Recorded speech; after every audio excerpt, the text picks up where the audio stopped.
చదవకపోతే, ప్రార్థన చేయకపోతే, ఇచ్చిన సమయాన్ని వ్యర్థం చేసుకుంటే ఎవరు నష్టపోయింది?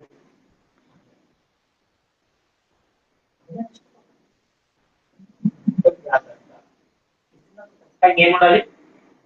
ప్రార్థన ఉండాలి. రేపు పడుకున్నప్పుడు ప్రార్థన ఉండాలి. ఏమని ఉండాలి?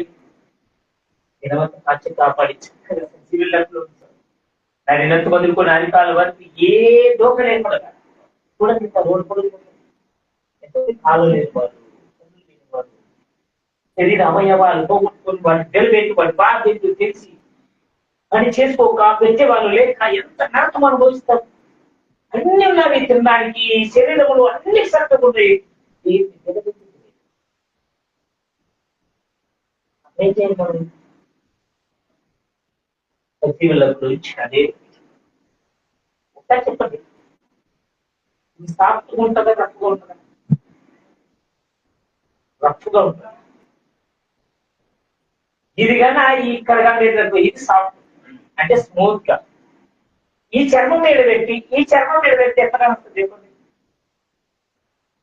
మీ అరిచేతులు అరికాల మొక్కముకి లేక మొక్క మధ్య అరికాళ్ళు అరిచేతులకి పెట్టి